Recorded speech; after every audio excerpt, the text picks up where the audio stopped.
Hello friends, welcome to Dominio Deepaks. ഞാനും ശിഖയും ഉണ്ട്. ഞങ്ങളുടെ കിച്ചണിലാണ് നിൽക്കുന്നത്. ഒരു കുക്കറി വ്ളോഗാണ് ഇന്നും കാണിക്കാൻ പോകുന്നത്. ഇപ്പൊ പനീർ കൊണ്ടുള്ള ഒരു ഡിഷാണ് ഉണ്ടാക്കാൻ പോകുന്നത്. ഞാനല്ല ചെയ്യുന്നത്, ശിഖയാണ് ചെയ്യാൻ പോകുന്നത്. ഞാൻ ക്യാമറ പിടിക്കുന്നതേ ഉള്ളൂ. ജസ്റ്റ് ഇപ്പൊ ഇൻട്രോ പറയാൻ വന്നതാണ്. അപ്പൊ എന്താന്ന് നമുക്ക് ചോദിച്ച് മനസ്സിലാക്കാം. എന്തുവാ പനീർ എന്താ ചെയ്യാൻ പോകുന്നത്? ഡ്രൈ ഫ്രൈ ആണ്. അപ്പൊ നമുക്ക് അത് എങ്ങനെയാണെന്നാ പോയി നോക്കിയാലോ. Okay guys, paneer dry fry. പാത്രം അടുപ്പിൽ വെച്ച് പാത്രം നല്ലോണം ചൂടായിട്ടുണ്ട്. ഈ കുറച്ച് ഞാനിപ്പോ ഇവിടെ ഒലിവ് ഓയിലാണ് ഉപയോഗിക്കുന്നത്. വേണമെന്നുണ്ടെങ്കിൽ വെളിച്ചെണ്ണ ആയാലും മതി. ആവശ്യത്തിന് കുറച്ച് ഒലിവ് ഓയിൽ ഒഴിക്കുക.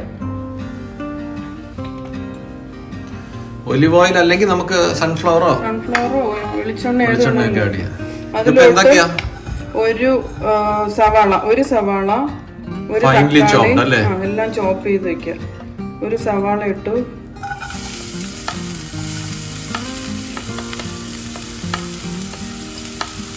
സവാള, തക്കാളി, ഗ്രീൻ ചില്ലി, ഒരു തക്കാളി മീഡിയം സൈസാ രണ്ട്, ഒരു 3-4 പച്ചമുളക്. അത് ആവശ്യാനുസരണം എടുത്താൽ മതി. നമുക്കിവിടെ ഇത്തിരി എരിവ് ആവശ്യമുള്ളതുകൊണ്ടാണ് 4 മുളക് എടുത്തത്. പച്ചമുളക് എരിവിന്റെ കാര്യം നമ്മൾ എപ്പോഴും പറയാറുണ്ട്. അവരവരുടെ എരിവിനനുസരിച്ച് മുളകിന്റെ അളവ് കൂട്ടുകയോ കുറയ്ക്കുകയോ ചെയ്യാം. ഇത് വെളുത്തുള്ളി, 4 അല്ലി വെളുത്തുള്ളി. ഇത്രയും കൂടെ ഒന്ന് നല്ലോണം ഒന്ന് വഴറ്റാം. ആവശ്യത്തിന് ഉപ്പോട്ട് ഇടാം.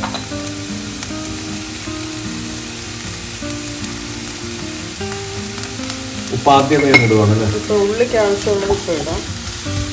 പിന്നെ നോക്കിയിട്ട് നല്ലപോലെ വഴറ്റിയെടുക്കണം. വഴറ്റിയെടുക്കണം. ഒത്തിരി അല്ല, അതിനിടയ്ക്ക് പനീർ ഇടാം. പനീർ എത്ര എടുത്തേക്കുന്നത് ഇപ്പൊ നമ്മള്? പനീർ ഒരു പാക്കറ്റാണ്. അത് ഒരു 200 ഗ്രാം വരും ഒരു പാക്കറ്റ്. ഓക്കെ, അതപ്പം ചെറിയ ക്യൂബ്സ് ആയിട്ട് കട്ട് ചെയ്തെടുക്കും. ഇതിനകത്തോട്ട് 1 ടീസ്പൂൺ ജിഞ്ചർ ഗാർലിക് പേസ്റ്റ്. ഇത് ginger paste 1 teaspoon, garlic paste രണ്ടും ഓരോ ടീസ്പൂൺ. ഇതിനകത്തോട്ട് ഈ പനീർ ക്യൂബ്സ് കൂടി ഇടുക. പനീർ ക്യൂബ്സ് അതിനകത്തോട്ട് ആഡ് ചെയ്തു. ഒത്തിരി ഇട്ട് പൊടിഞ്ഞു പോകാതെ നോക്കണം. പനീറിന് അങ്ങനെ ഒരിതുണ്ടല്ലോ അല്ലേ? നമ്മൾ കൂടുതൽ ഇളക്കി കഴിഞ്ഞാൽ പൊടിഞ്ഞു പോകാനുള്ള ഒരു ചാൻസ് ഉണ്ടല്ലോ. നല്ല കളർഫുൾ ആയിട്ടുണ്ട് കേട്ടോ. അപ്പം നമ്മുടെ പനീർ അങ്ങനെ കിടന്ന് വേവുകയാണ്. എത്ര ടൈം വേണ്ടി വരും ഇതിനിപ്പം? അല്ലെ എന്തോ ഇതിന്റെ ടെക്സ്ചർ മാറണോ? ചെറുതായിട്ടൊന്ന് ഫ്രൈ ആവും. പനീർ ഒന്ന് ഫ്രൈ ആയിട്ട് വരണം. കുറച്ച് ഫ്രൈ ആയിട്ടുണ്ട്. ഇതിനകത്തോട്ട് ഈ പൊടികളൊക്കെ ഇടാം. ഒരു 1/4 ടീസ്പൂൺ മഞ്ഞൾപ്പൊടി, 1/4 ടീസ്പൂൺ ഗരം മസാല, ഒരു 1/2 ടീസ്പൂൺ കുരുമുളക് പൊടി. കുരുമുളക് ആവശ്യത്തിന് വേണമെങ്കിൽ മാറ്റം കുറയ്ക്കുകയും കൂട്ടുകയൊക്കെ ചെയ്യാം.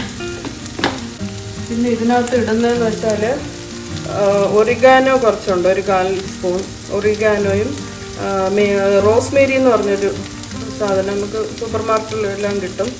അത് വേണമെന്നില്ല, ആവശ്യമുള്ളവർക്ക് ഇട്ടാൽ മതി. ഇത് രണ്ടും ഒരു 1/4 സ്പൂൺ വെച്ച് ഇതിനകത്തോട്ട് ഇടണം. സീസണിങ്ങിന് വേണ്ടി എടുക്കണം. ഒരു ടേബിൾ സ്പൂൺ ചില്ലി ഫ്ലേക്സ് ഇടാം. ഇങ്ങനെ നല്ലോണം ഒന്ന് ഇളക്കിയെടുക്കാം. ചില്ലി ഫ്ലേക്സ് എനിക്ക് ഭയങ്കര ഇഷ്ടമാണ്.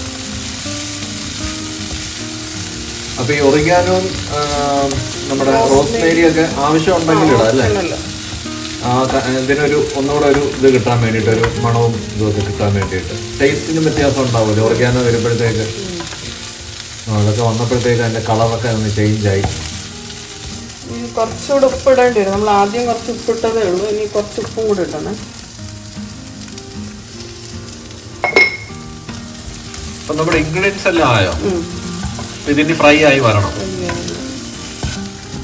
ഫ്രൈ ആയിക്കൊണ്ടിരിക്കുകയാണ്. കുറച്ച് നേരം കൂടെ ഒന്ന് ഫ്രൈ ആവും. ഫ്രൈ ആയിക്കൊണ്ടിരിക്കും. പിന്നെ ഒന്ന് ഇളക്കി കൊടുക്കണം, അല്ലെങ്കിൽ ചിലപ്പോൾ കരിഞ്ഞു പോകും. ഇപ്പൊ വെജിറ്റേറിയൻസിന് നല്ലൊരു അടിപൊളി ഒരു ഡിഷ് ആയിരിക്കും അല്ലേ ഇത്? വെജിറ്റേറിയൻസ് അല്ല, എല്ലാവർക്കും കഴിക്കാം. ചപ്പാത്തിയുടെ കൂടെ, ബസ്മതി റൈസിന്റെ, വൈറ്റ് റൈസിന്റെ കൂടെ അല്ലേ? ഫ്രൈ ആയി കഴിഞ്ഞ് ഒരുവിധം. ഇനി ഒത്തിരി ആയാൽ അത് ചിലപ്പോൾ ഹാർഡായി പോകും. ഇത്രയും മതി. ലാസ്റ്റിൽ കുറച്ച് മല്ലിയിലയും കൂടി ഇട്ട് എടുക്കാം. പനീർ ഡ്രൈ ഫ്രൈ റെഡി ആയി കഴിഞ്ഞു അല്ലേ? അപ്പൊ നമ്മുടെ പനീർ ഡ്രൈ ഫ്രൈ അങ്ങനെ റെഡി ആയി കഴിഞ്ഞു. നല്ല ചൂടായിട്ട് കൊണ്ടുവന്ന് വെച്ചിട്ടുണ്ട്. ആസ് യൂഷ്വൽ ഞാൻ ടേസ്റ്റ് നോക്കാൻ പോവുകയാണ്. ഇത് ശരിക്കും പറഞ്ഞാൽ വൈറ്റ് റൈസിന്റെ കൂടെയോ ചപ്പാത്തി അല്ലെങ്കിൽ വേറെ നാൻ, റോട്ടി അതിന്റെ കൂടെ എല്ലാം നന്നായിരിക്കും. ഇപ്പൊ ഞാനിപ്പോ ജസ്റ്റ് വെറുതെ ഒന്ന് കഴിക്കുന്നതേ ഉള്ളൂ. നമുക്കൊന്ന് കഴിച്ചു നോക്കാം എങ്ങനെയുണ്ടെന്നുള്ളത്. ഒരു പ്രത്യേക മണമൊക്കെ വരുന്നുണ്ട് കേട്ടോ. കഴിച്ചു നോക്കട്ടെ എങ്ങനെയുണ്ടെന്ന്. ഞാൻ ആദ്യമായിട്ടാണ് ഇതിങ്ങനെ ഡ്രൈ ഫ്രൈ ആയിട്ട് കഴിക്കുന്നത്. നോർമലി നല്ല ഗ്രേവി ടൈപ്പ് അങ്ങനെയൊക്കെയാണ് കഴിച്ചിട്ടുള്ളത്. നോക്കാം.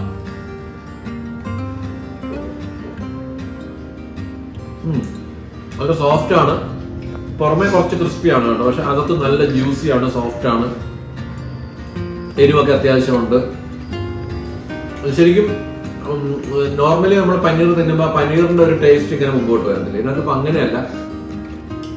ഫ്രൈഡ് ഒക്കെ ആയതുകൊണ്ട് അതൊരു വേറൊരു ടേസ്റ്റ് ആണ്. എല്ലാവർക്കും ഇഷ്ടപ്പെടും കേട്ടോ ഈ ഒരു ഡിഷ്. നന്നായിട്ടുണ്ട്. ഇത് നമുക്ക് ഞാൻ പറഞ്ഞില്ല വൈറ്റ് റൈസിന്റെ കൂടെ ഒക്കെ നമുക്ക് കഴിക്കാൻ പറ്റും. ഒരു പണി ചെയ്യാൻ പോവാണ്. ഇപ്പൊ നമ്മളുടെ ഈ ഒരു ഡിഷ് ഉണ്ടല്ലോ, ഇതിനെ ശിഖ ഇനി ഒന്ന് കൺവേർട്ട് ചെയ്യാൻ പോവാണ്. അതിനെ ഒരു ഗ്രേവി ടൈപ്പ് ആയിട്ട് കൺവേർട്ട് ചെയ്യാൻ പോവാണ്. അതും കൂടെ നമുക്ക് കാണാം. അപ്പം നെക്സ്റ്റ് എപ്പിസോഡ് ആരും മിസ്സാവരുത്. ആ എപ്പിസോഡിനകത്ത് ഇതിനെ എങ്ങനെ ഒരു ഗ്രേവി ടൈപ്പ് ആയിട്ട് കൺവേർട്ട് ചെയ്യുന്നുള്ളത് കാണാം. അപ്പൊ ഈ വീഡിയോ എല്ലാവർക്കും ഇഷ്ടപ്പെട്ടെങ്കിൽ നമ്മുടെ വീഡിയോസ് ആസ് യൂഷ്വൽ എല്ലാവരും ലൈക്ക് ചെയ്യുക, കമന്റ് ചെയ്യണം, ഷെയർ ചെയ്യാൻ മറക്കരുത്. അപ്പൊ അടുത്ത വീഡിയോ ആരും മിസ്സാവരുത്. Till then bye by.